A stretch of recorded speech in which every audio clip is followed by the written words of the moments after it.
欢迎收看关键时刻，我是张道和。你看到今天台股涨翻天了，它今天收在34700点，涨了927.56，而且涨幅是2.75%。这个927点代表什么？这个是史上第2的高点。怎么会涨到这么高？甚至连台积电都要准备突破2000元了。原因是什么？就是因为 AI 股领头带着涨。你看到去年过完年之后，有一家公司杀得全世界措手不及，这家叫做 DeepSeek， 它横空出世之后，全球的股价都崩跌了。而到今年，美国已经完全不一样，而且已经准备好了。你可以看到，它甚至这一次还设下一个陷阱，就等你中国跳进来。开的第一枪是谁？是 Anthropic， 他今天直接指明了，你 DeepSeek 又在持续蒸馏，而且不单单只有你 DeepSeek， 你下面的 Minimax 还有 Moonshot 全部都是一样，都是用这种蒸馏方式，而且这一次是完全把相关的资料，包括你的账号，包括你的用户，包括你的内容，包括用什么样的方式，甚至你偷了1600多万次，这一些的数字全部继续你拿了出来，甚至还直接讲你 DeepSeek 在下周就要即将发表新的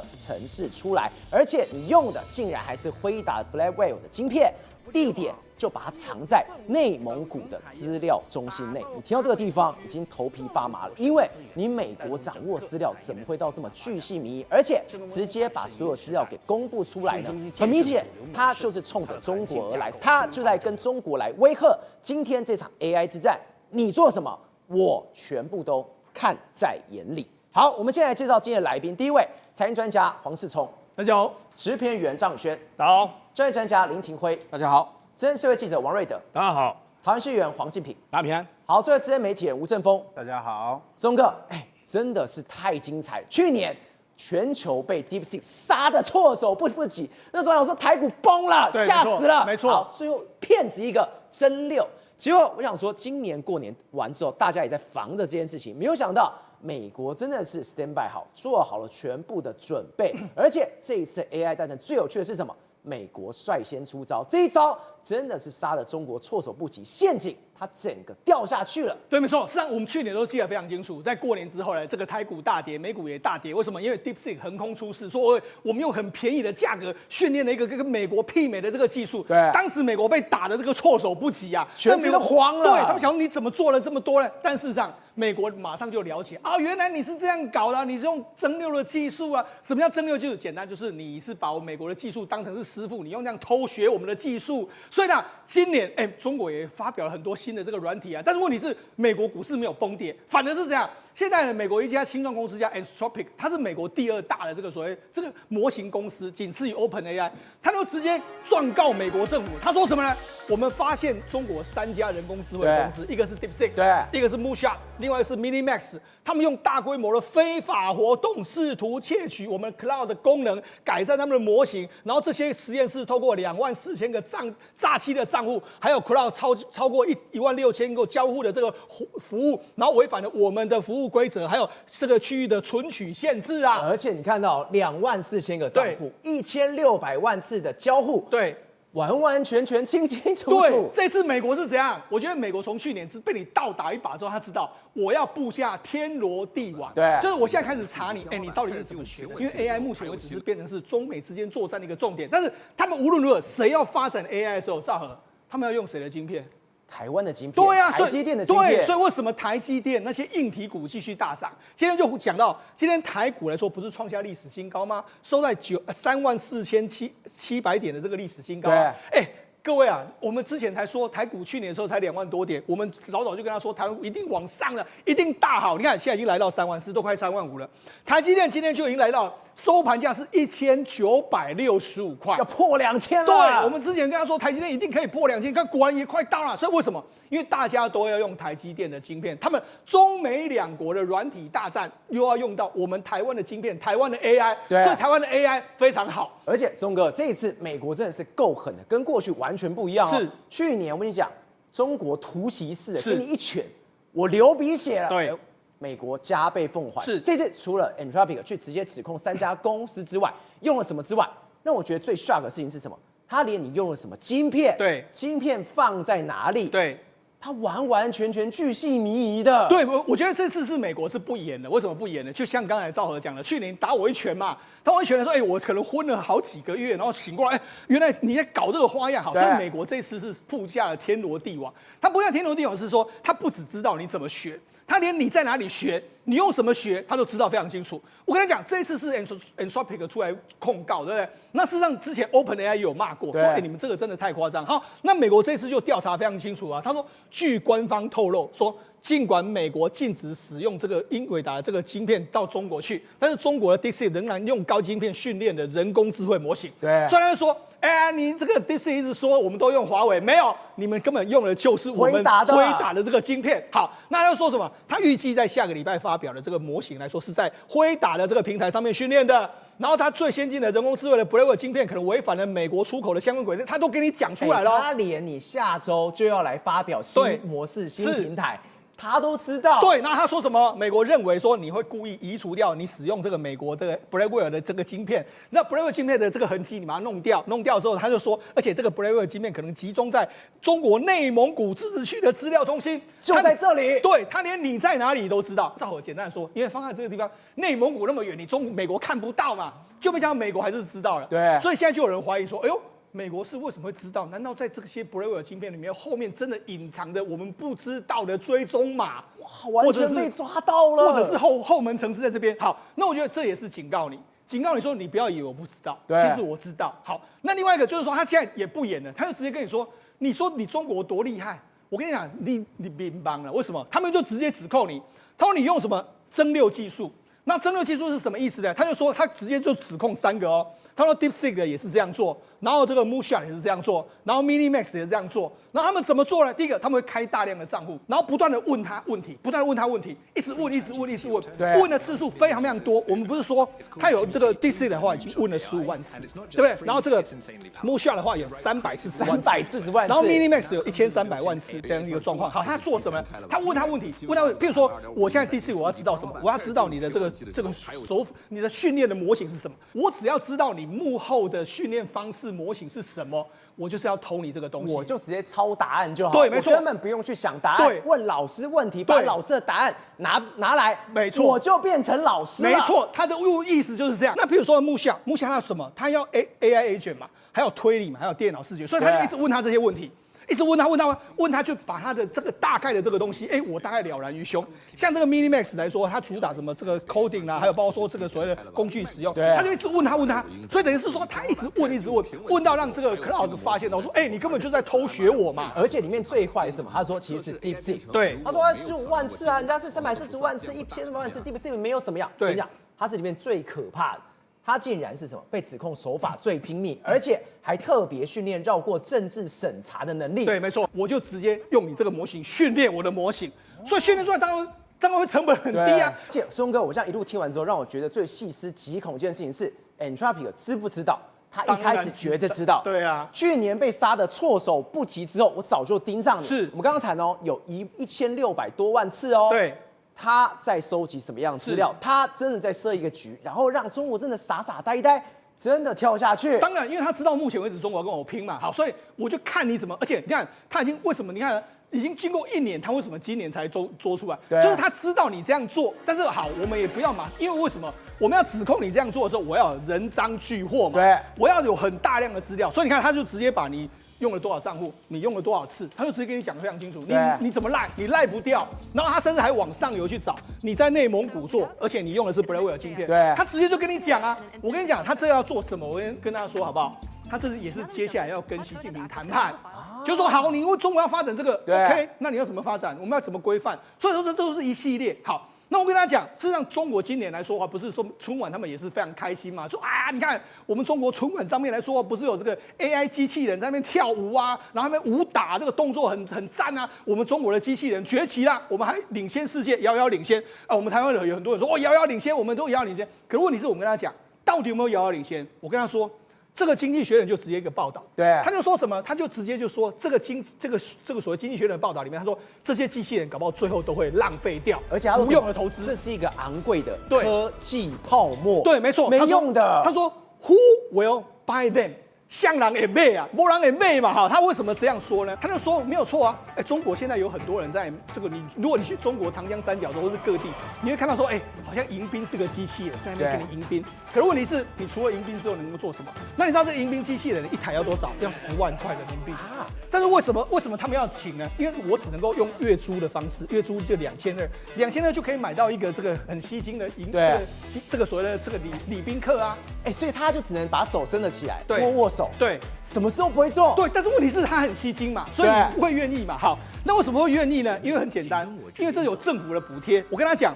因为现在这个中国国家这个支持，所以你看上海他们各地都成立所谓数据中心啊，然后让你去演练你各式各样的机器人啊，然后学习的啊，然后收集的数据大家互相的这个分享啊，然后各地官员就说，哎呀，我们把机器人社会优先的这个政绩提供大量补贴，所以这些企业会买机器人，就是因为有补贴嘛。那补贴来说啊，我就说。因为目前为止支撑这个上百家的制造商跟数千家供应商呢，都是地方政府的采购单。对，一旦这些地方政府的采购单没了之后，我就说，所以为什么经济学人下的结论是 Who will buy them？ 你敢没背几代10万块人民币，对，新台币，而且他就只能握手。对，我们就给大家看一个真实的这个应用面。好，这个应用面是什么呢？这是有一个人他到这个类似他们超商饮料店去买东西，他就跟我说，我要这个饮料啊，这个机器人。他们说，我们是机器人拿东西给你，你可以看，这机器人开始很厉害哦。好，动了之后，你看他就蹲在这个地方，蹲了之后呢，这不是静止画面哦，他就真的蹲在那个地方。这拿饮料啊？对啊，他就没有拿，那就这样，好，那起来了，对，又起来了，对，起来之后，然后一直在那边弄来弄去，然后拿得很慢，结果你看最后是怎么样？后面是不是有一个人跑出来？对，后面跑出来，他就直接拿饮料给你。呀，那是店员，对，店员看不下去，是，这什么烂机器人员工？对啊，就是这样。好，那你看，那就有人在那边这个说了，这扎马步，他说都是假动作啊，他说我都这个买，就已经拿完好几瓶，我都喝完了。对，所以我跟你讲，这就是这样，他。没有错，它真的是可以用，但是就是蛮弱的。好，那我跟他讲，为什么语速机器人可以这样做？我讲，因为它很简单，它就类似我以前看那个电影的钢铁擂台一样。对，它的大脑没有办法作用，但有小脑。什么叫小脑？我跟他解释一下，小脑就是控制动作。对，你看啊，他跟你做肢体动作的时候，他绝对可以做得到。对，他是可以做到。但是我跟他讲，真正厉害是大脑。为什么大脑是可以及时判断？大脑及时判断的用意是说，我可以在当下遇到不同环境的时候，我可以做任何动作。所以我跟他对比，你看这是中国跟美国之前我们曾经看过一个影片，中国的机器人不是这边后空翻，另外一个是美国是在那边这样左支右绌这样。人家当时看的时候说，你看我们中国厉害壮大，但是我跟他讲，你真正厉害的是美国那一个。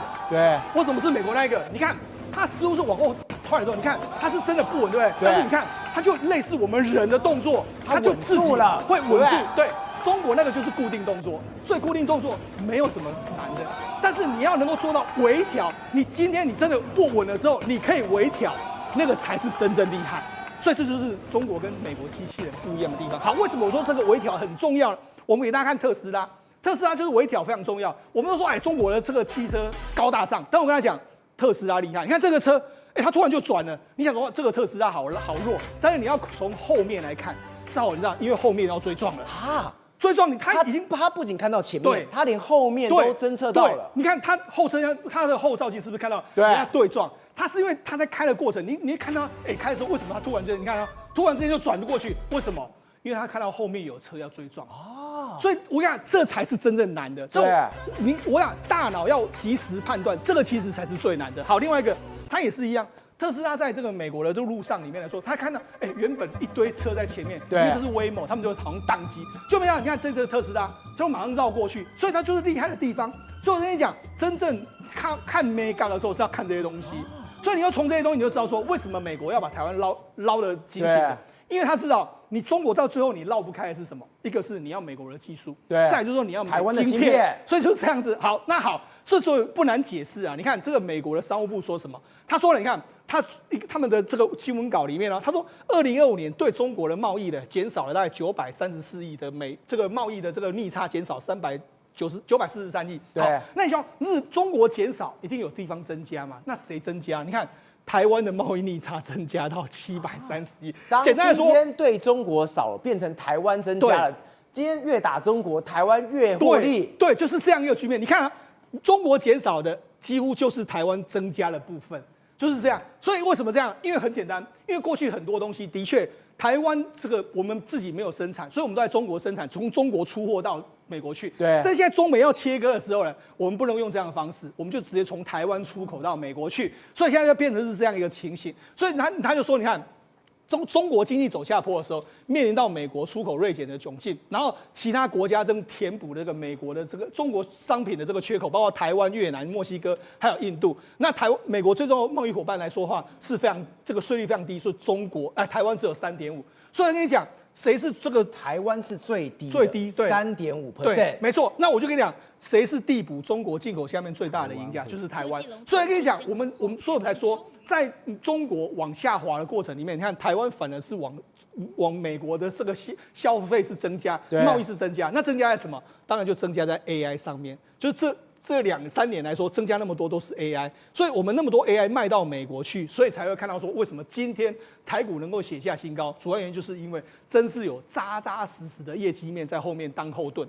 宇轩真的没开玩笑 ，Anthropic 它不仅是针对了中国的3家的 AI 公司直接开枪之外，设了一个局让他们跳之外，现在的 AI 真的是太可怕。Anthropic 它提出我们刚刚讲 Cloud 对不对？结果没有想到，现在连 IBM 都踹了一档。我们都知道 IBM 是一间很老的公司了，它靠什么赚钱？它靠的是它的 COBOL 过来这边赚钱。结果今天你看到这个股价，它跌爆了，它跌了13%。但是 IBM 怎么了？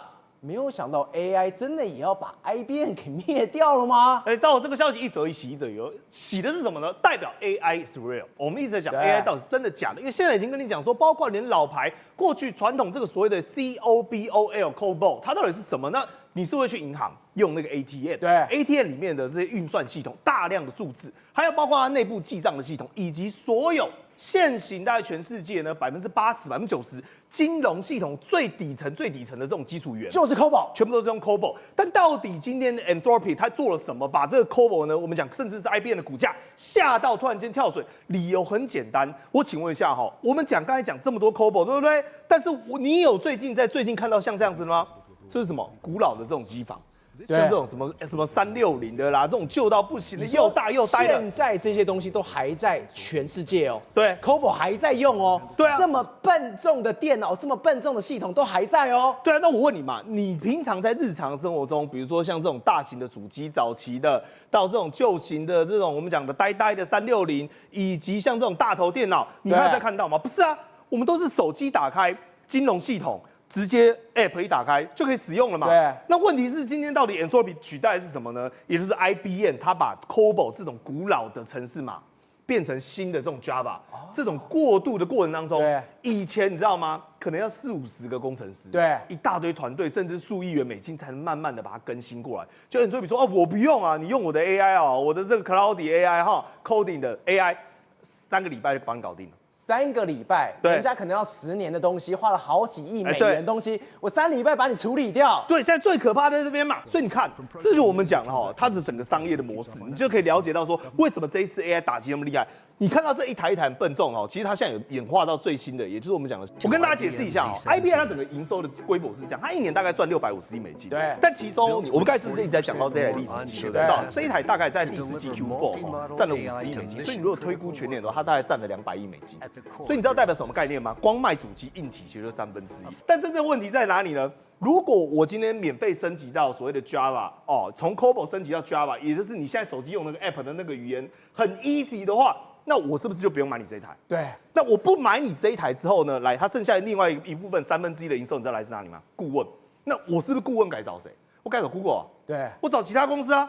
那找其他公司之后，所以大家现在担心的是这一台主机的销量可能会因此而锐减，没有钱赚了。对，那包括营收的这个顾问费也会锐减。那以前它就是靠这个绑住，你看哈，来。为什么 COBOL 适合跑在 IBM？ 那 IBM 呢？这个 COBOL 勾住之后呢，你要买它的主机，然后你还要 maintain， 你还要合约，所以你不要误会说哦，所以 IBM 是个大笨蛋 ，IBM 都没有用 AI， 不是，赵尔 ，IBM 也有自己的 AI， 对，它有一个 Watson X， 就是帮助它能够快速升级。因为你现在我们所有日常的老百姓，没有人会看 COBOL 嘛？你知道他现在 COBOL 工程师都几岁了吗？大概都65岁，就不到退休了。这么资深的，他们说一间银行里面大概只有1个人看得懂 COBOL， 所以代表说他一定要现代化，所以他也有想做这件事情。但可怕的在于说，如果说你给其他公司介入到这个东西的话，它会产生什么概念？产生说好。那我介入之后，我就不用再找你 IBM。那其实这 COBOL 一直以来为人家诟病的是什么呢？来，我们曾经这是 Elon Musk 贴出过一张表，他在谈美国社保的一个问题。那你会发现，0到9岁哦，甚至70岁这边，目前为止都很正常。但异常是什么呢？他有150岁、250岁、350岁，对，还在领钱。对啊，那个时候已经谈了非常久，那有这种幽灵的可以活那么久的，就现在证实了哈，就是 COBOL 的问题。因为 COBOL 我刚才是不是一直在讲说它是一个很古老的语言？对，那这个语言问题出在哪呢？它对于数字、对于精算，它是非常厉害，滴水不漏，它绝对不会出状况。但唯一出状况就是它没有办法呢标准化日期，也就是说它在日期的这种程式码里面写的不太好。所以以前的工程师为了要解决这个问题呢，他们比如说我不知道有 unknown 他没办法写，他一定要填数字进去，所以他就会填一个叫做1875年5月20号，这个叫做占位日期。那为什么他要填这个1875年5月20号呢？因为理由很简单哦，这刚好是我们的国际度量衡局呢成立的这种我们讲纪念日，所以他利用这个日期呢填了一大堆。来，我跟各位报告，现行的商业以及银行大概还有90%都还是使用 COBOL， 因为摆脱不掉有一个很重要的原因，不是说他们不敢转，对，而是说我如果转了出状况怎么办？对，如果出错怎么办？对，我不想承担那个风险，所以你知道，像这个人真的就出错。这个是谁？这是阿马总。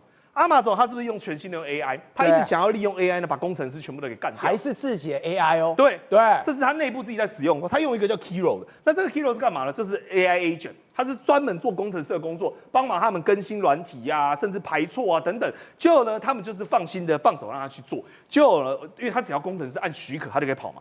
跑到一半之后呢，突然发现一个大问题，哇，待机断掉。来，这是他宕机的这个时辰，你会发现，突然间在下午3点钟的时候，嘣。宕机数千起的案件，5000起，整个宕机。对，那就是这个很可爱的小鬼鬼，这就是 Kiro 哈。那为什么他会宕机呢？后来发现说 Kiro 他执行到一半哈，这个很像鬼故事，很像那个电影呢，我们讲什么那种很可怕的那种科幻电影一样。他说，我认为啊，这个城市啊，现在如果需要更新到最好的话呢，最好的做法是什么？你知道吗？就是把全部砍掉重练，打掉重练。等一下。难怪会宕机，我是叫你修复，不是让你打掉啊！就把所有东西都砍掉了，很可怕，有没有？像那个恐怖电影、科幻电影，不是说我认为要改善人类的方式就是把人类灭绝，对，一样的概念。然后呢，他就开始把东西开始砍，最后13个小时都大停摆。当然，阿马总跳出来说没有这么夸张啦，哈，只有39个小区域啦，对，小区域啦。他说，而且他还说这不是这个 Kiro 的问题，是工程师的问题，因为工程师不应该授予他这么大的权限，结果工程师给他这么大的权限，他才会搞砸。所以我跟你讲AI 当然有好有坏，很多人在讲说 IBM 是不是真的会因此而倒台，我认为也是不至于。最重要的关键在于说，在 AI 的准确度以及隐私性之间呢，恐怕之间还是要存在一个度量衡。刘老师，我们刚刚看到中国为了技术，什么事都干得出来。刚刚已经 Anthropic 说，你就是偷，就真溜，而且不仅你 DeepSeek， 是你3家公司通通在干这样的事情。结果我们一看之后，最近有一个很红的访问出来，就这个人叫做甘利，好，他原本是在做这个电信公司的董事长兼执行长。结果他说，中国是怎么干？他不仅偷之外他还用什么法律战？我用钱我去打你，我用银弹去砸你。今天我要收购你的话，你不听我的话，我就告你。尽管我知道没有办法告成，我就是法律战玩死你。结果甘利说什么？说来啊！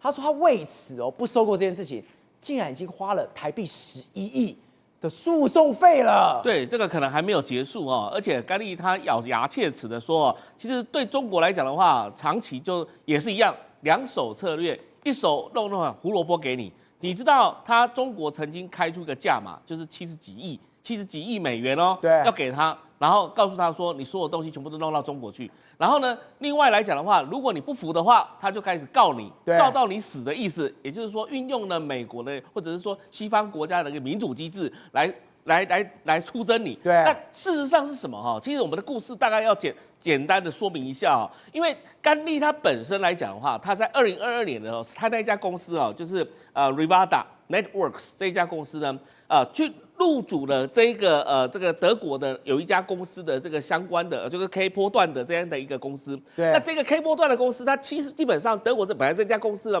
是在做外太空的这个相关的 K 波段的频谱使用，但是因为它资金不够，所以他找上了中国的一家公司去帮忙。那中国的上海的一家公司帮忙入主之后，结果没想到把他股权吃到53%。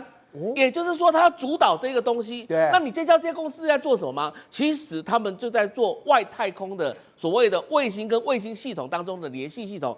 完全不用到地球上面的任何基地台的概念，对，因为他们要使用到太空中可以独立自主的一套这个所谓的我们讲说网络系统。那这套网络系统，如果这些相关的技术如果转移到了中国来讲的话，那中国就所向无敌啦。为什么呢？因为中国除了在地球上，它想要占据什么华为、5G 啊这些东西来讲的话，它在太空当中，它也想要什么跟马斯克跟什么低轨的这些这些低度轨道卫星来尬上了。所以你知道这家公司他们取得了所谓的极地的这个所谓的低度轨道卫星的相关的卫星系统的一个大概有300颗到400颗的这样系统，所以中国就很想主导这个东西，就形成要么就是中国把它买下来，对，要么中国买不下来，就开始用抢的或用偷的，我就弄你，对，我就告你。但是他不为所动，对，他为什么不为所动？因为其实很多企业界就要像这一号人物一样，因为如果像很多美国企业的这个公司来讲的话，中国一定都去收买它，对，那你如果不卖给他的话，那他就永远无法强盛，所以。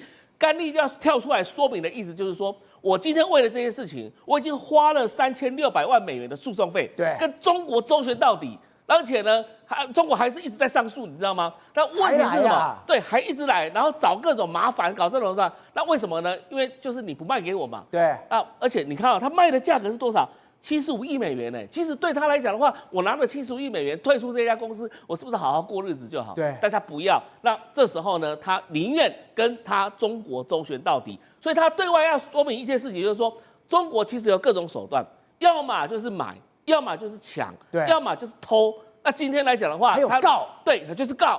他今天把你搞得身败名裂，他所以会用尽的无所不用其极的方式来搞这些企业家，所以未来来讲的话，这就是中美对争斗的一个缩影，它落实在一个太空事业的一个民间企业上面。宏观取材，厘清真相，犀利精准，深入剖析，时刻掌握关键，新闻时事不漏接。老时段，新气象，我是钟浩和，关键时刻2.0，全新出击。